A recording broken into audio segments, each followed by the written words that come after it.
Let me make sure I have you right. So you get 7 points just for scoring the touchdown, and then the ball gets put on the 2-yard line, and if you make it, you get 1 point. Yeah. So it can be an 8-point play. Yeah. I don't have a problem with that at all. Not at all. But I agree with you wholeheartedly about too many moving parts with all these new rules. Look, it's a great game. It's a great game now. We love it. As you said today, and I said yesterday, it's the greatest sport in America going right now. It needs to be tweaked. It doesn't need a major overhaul. And for some reason, every time these owners get together and the NFL Competition Committee gets together, they feel like they need to add 27 more rules or change 27 of the rules in what is already a cumbersome rule book. I don't get it. I understand there are certain things that come up during a season that you need to take a look at and say, maybe we need to change that. But this is radical. And this league doesn't need radical right now. It just needs a little tweaking. And that's my feeling. I want to take the foot out of football. It's going to take quite a while, and it's not going to happen probably in my lifetime, but I don't want field goals in the game. In fact, I would like to remove the goalpost. And the teams... Remove the goalpost? Think about this. No field goals. What would that mean? Teams would have to go for it on fourth down or punt. You either go for it or you punt.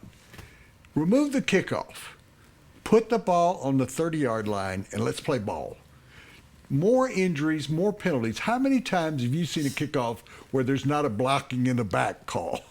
Now what the NFL has done, whereas they've created where the kickoffs all go in the end zone. I know I'm generalizing. And they're doing that because so many injuries occur on the kickoff because guys are coming at each other full speed. Yeah. I don't want punts. I don't want field goals. I want teams to have to go for it. That's why I bring up that it's been proven scientifically that if you go for it on fourth down from anywhere on the field, you have a very good chance of making it.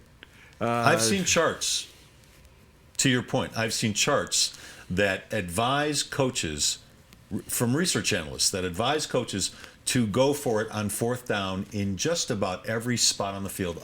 Basically, unless you're backed up your own goal line, these charts that have been scientifically researched say you should go for it no matter where you are on the field. We'd like to get your response on that, and you can do it by going to our Facebook page. You can tweet us at The Sports Show or at Les Shapiro or at Woody Paige.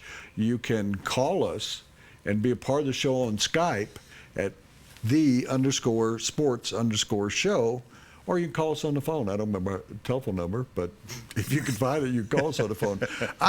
What is the most famous case over the last 15 years when a game is not out of hand, when a game is in doubt, that someone went for it on fourth down deep in their own territory? Probably the New England game where Belichick went for it against Peyton Manning in Indianapolis, and it bit him in the ass. He ended up losing the game because it was Peyton Manning. I loved it, though. Yeah. I loved it. I thought it was stupid. I did. I thought it was stupid. What do you think the chances were? He gave Peyton Manning the ball on a short field, and Manning beat him. But he didn't want to give Peyton Manning. It would have been a short field anyway. It would have been, he'd have had it at the 40 or the 50. But it was even shorter by going for it and not making it. Yeah. I didn't like it. Okay. And I also, so I agree with Kisla.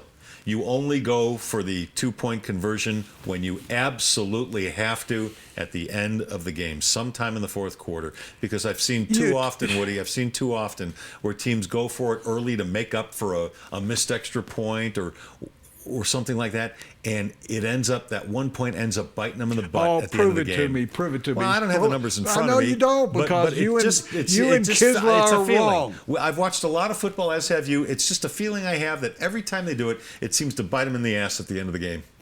Do you remember when Cordell Stewart played for the Steelers and his nickname was Slash? Of course. Because he'd play wide receiver and he'd play running back and he'd play quarterback and everything. And he always was the 2-point guy.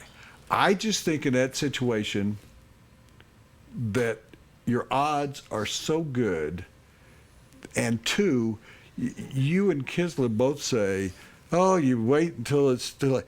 You miss an extra point, you better get caught up, because you're more than likely, on the stats I've seen, you're going to get beat by 1 o'clock. But by you 1 end up point all day long trying to catch up. Yes, but if you wait until you need it, what are the chances of you getting it? Because that play could come down to win or loss. If you're doing it early in the fourth quarter, chances are. I'll give you an example. Remember Patrick Waugh last year pulling his goaltender with very early, with 10 minutes to go, yeah, much earlier than anybody's ever done. People criticized that and how well it worked. It did. It worked more often than it didn't. I just think you have the onions to do it earlier, so you don't place yourself in a position where you have to do it at the end of the game. Do it when there's I hear you. It worked for Patrick last year. This year, not so much. When you go to buy a car, what do you really want? You probably want a lot of cars to choose from. And you want the dealership's best price. Not some starting price or target price, the best price. And you want it immediately, not after hours of negotiating. And you want a salesperson who doesn't get paid more if you spend more. Because, well, you don't want to spend more. Well, you're in luck. John Elway wants all of those things too.